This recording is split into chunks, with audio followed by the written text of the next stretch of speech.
Hey guys, how you doing? This is Guan Yu 007, also known as Mr. Misogyny because women's knees need massaging. Bitch, you need to make sure that goddamn knee is good. Anyway, continuing on with the series of why I do not trust the Empire nor side with the Empire. We are going to continue and go to year 180. So in the Fourth Era, year 180, the Second Treaty of the Stormcloaks was signed. Having been fought to a standstill by the Red Guards, the Altmeria withdraw from Hammerfell, kind of proving that you can fight the Altmeria Dominion by yourself, but to overcome the Altmeria Dominion, which is different, you will have to have an alliance. So in reality, I understand the argument of Skyrim. However, what I do not understand is why alliances will never happen. That is something that is pre-fucking determined by people who are going out of their way to explain or try to explain why something will never happen, yet they can't explain why the Ebonheart Pact between Skyrim, Morrowind, and the slaves of the people of Morrowind, who were the Argonians, happened. That's something that they never want to go back and say, hey, why would this happen? It happens because of necessity. It doesn't happen because of what you believe. It happens because it has to happen for people to get through. Continuing on. Year 181, the ebony mines of Raven Rock are completely exhausted and the colony turns to hunting and fishing. This actually is a good example of hubris from Dark Elves that don't want to do anything other than try to make money off of a product that they have. I, for one, my feeling towards Dark Elves is this is karma coming back and biting them in the ass for the bullshit that they've done beforehand. And anyone who has played Morrowind will understand exactly what I'm talking about. Everyone who has just started this over with, started the Elder Scrolls with Oblivion or Skyrim might not understand. You people need to go and play these games. You need to play Red Guard, you need to play Arena, you need to play Morrowind. And stop trying to defend karma at work. Again, hunting and fishing is something they should have done from the beginning. They shouldn't have just focused on mining, especially for an island.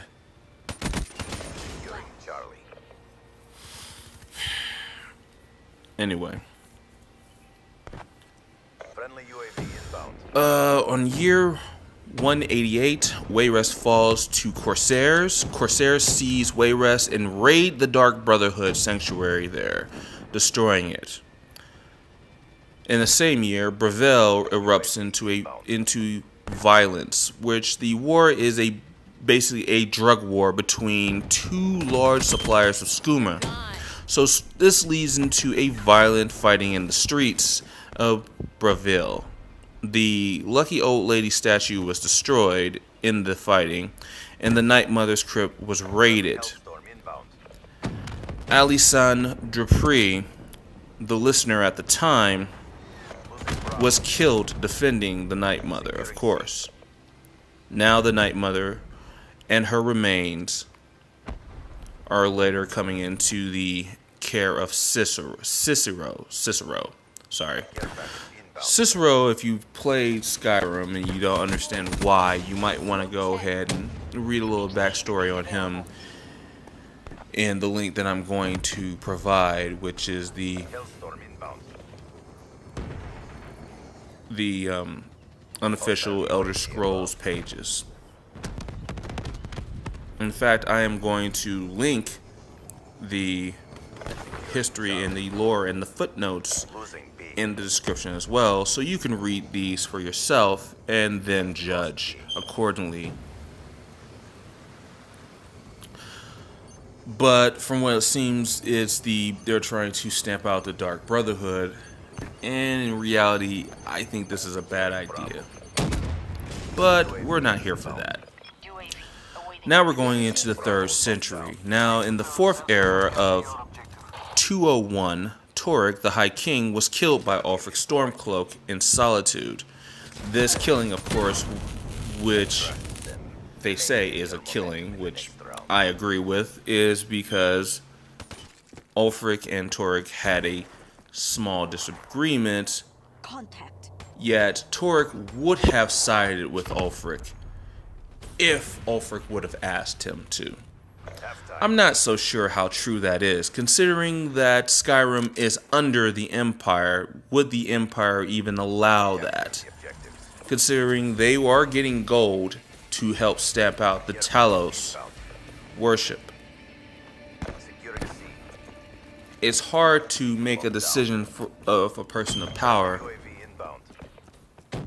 when that person, and it's hard to assume his decision once that person is dead. However, speaking to Torek in Sovngarde does not say that he would have stood with Ulfric at all. There's not much he says.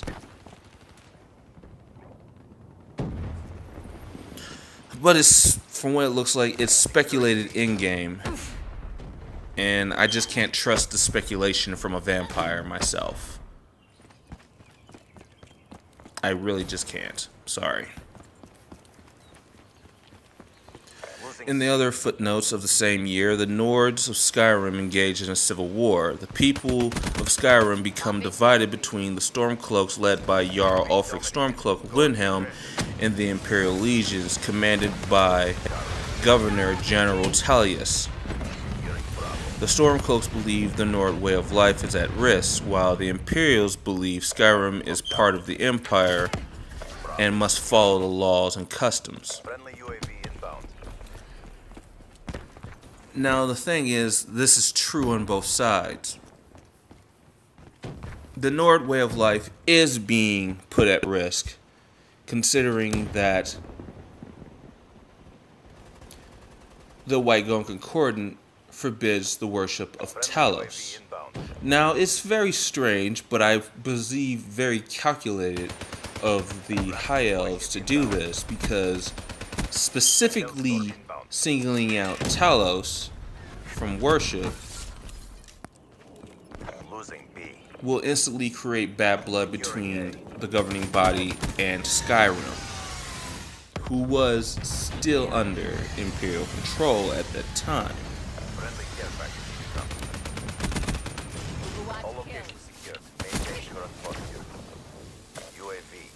However, you have a military governor there,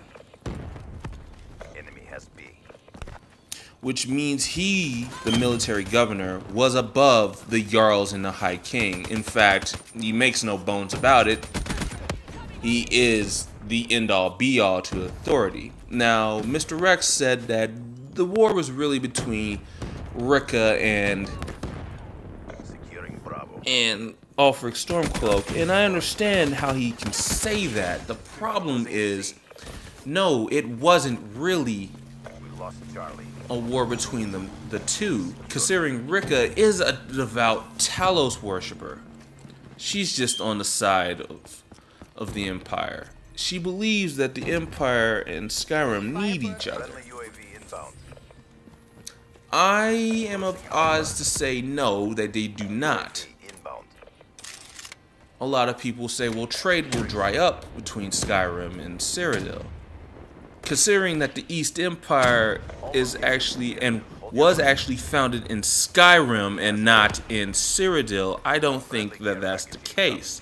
In reality, trade between Cyrodiil and Skyrim would cease, but the East Empire can trade with anyone else.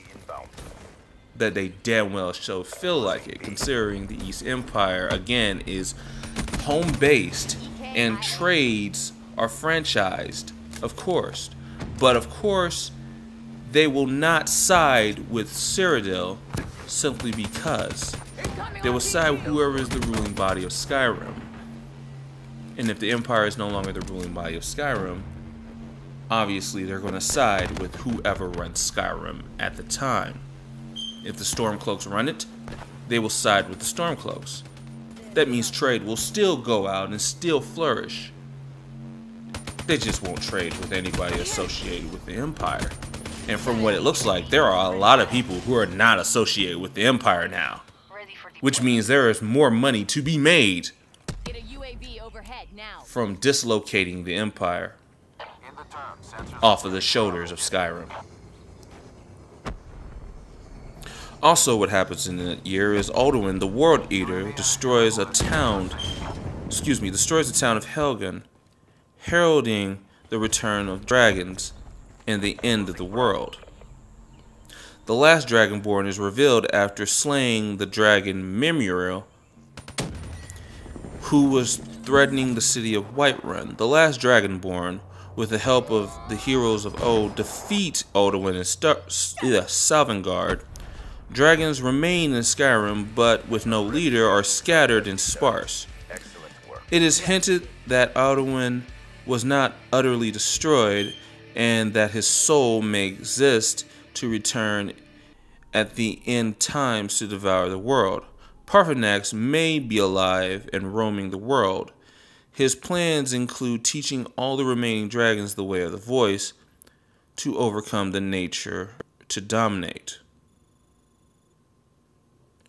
Well, that's very interesting. And of course, in the remaining of these, we're going to say the remaining of the chronological area will not be completely fixed until after the next Elder Scrolls comes out to see exactly what is canon and what is not canon.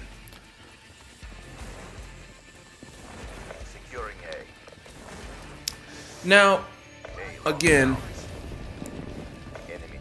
within this year, and I just need to bring this up, and a lot of people don't like people who bring this up, but you do remember that in the beginning scene where you're caught and you're in a wagon with both the Stormcloaks and a thief, that you and that thief were going to be put to death.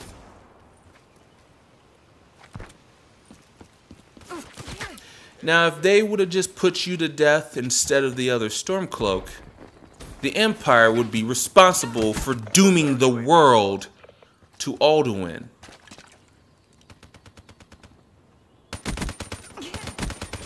Dooming the world. Hostile UAV above.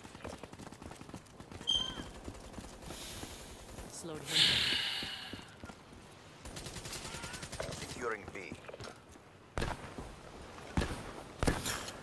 Just if that Stormcloak didn't interrupt and go first, or if they decided to pick you because you look like you should have died first,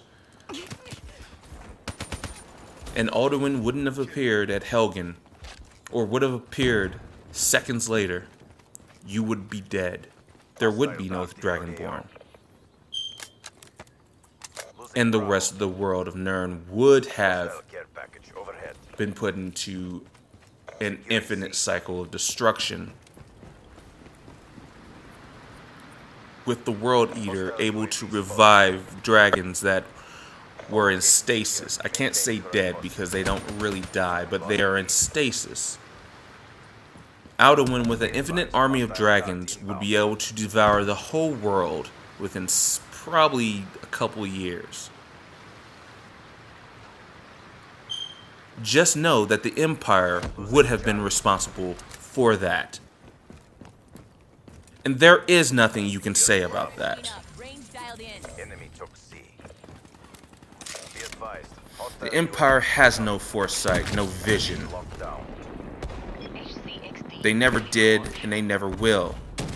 The Empire is just there to try to stay in power, and now, since the Thalmor are there, they're trying to sustain their own way of life. I say fuck that. They should have fought to the death. Anyway, this is Guan Yu 007 signing out. Securing Charlie. Hostile UAV spotted.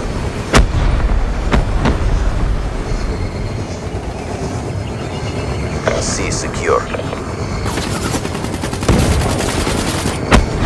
HCXD has been destroyed. Losing Charlie. Either turn sensors or capture your objective. Overwatch kill. Securing B.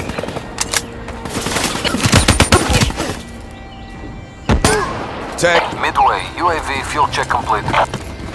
All locations secured. Hold your positions.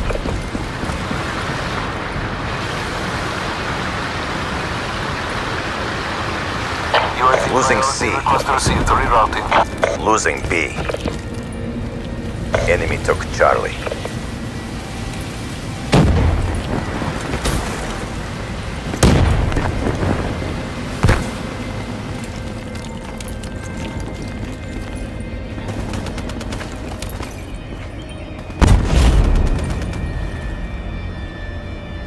Securing Charlie.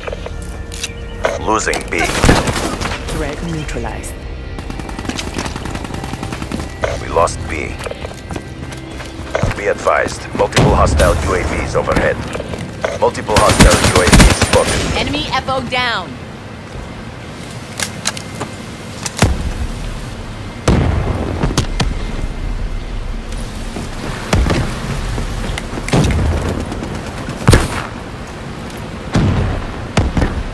Hostile Hellstorm inbound.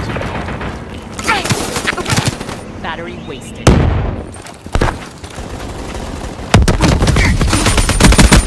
Infantry neutralized. Be advised, hostile UAV incoming.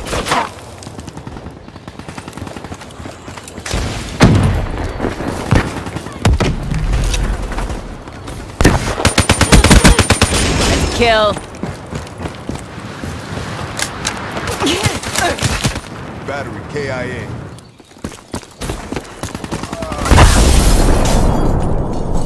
Losing Alpha.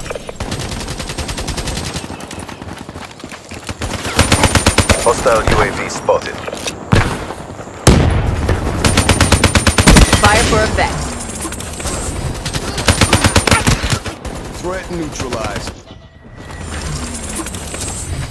Hostile Hellstorm overhead.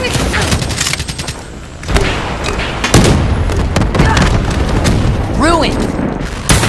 Be advised, hostile UAV incoming. Good job, CDP. Do it again and let's go home.